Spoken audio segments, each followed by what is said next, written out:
राजाधिराज श्री सद्गुरुनाथ महाराज की जय।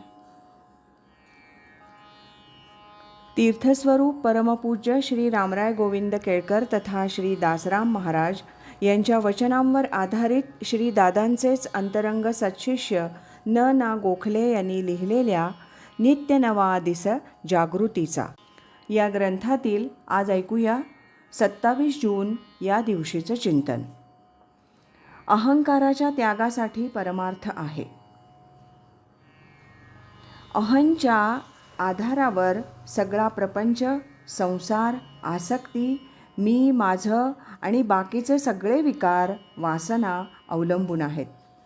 त्याचा निराश झाल्याशिवाय परमार्थात प्रगती नाही, ही गोष्ट निर्विवाद आहे।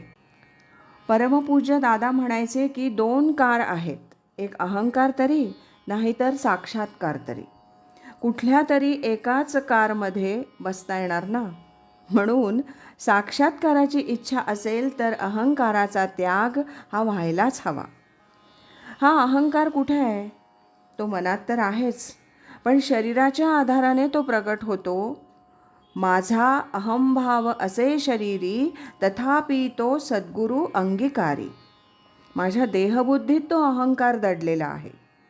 मी देह या दृढ भावनेमुळे पुढे सगळी कर्म आणि त्यांची बंधनं यात मनुष्य अडकत जातो।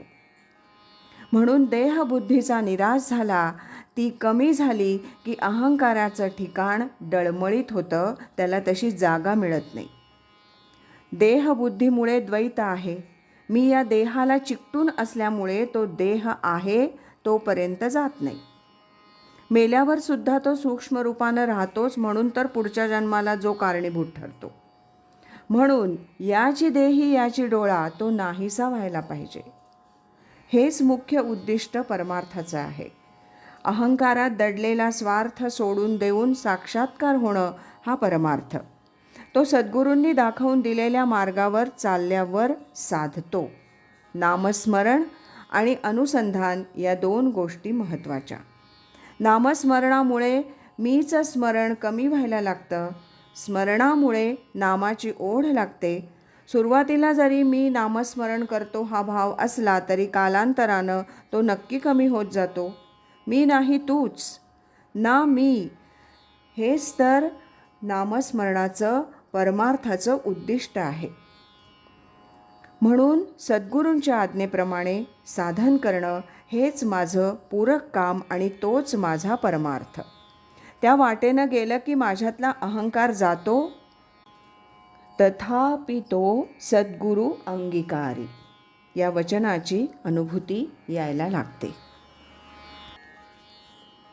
राजाधिराज श्री सद्गुरुनाथ महाराज की जय।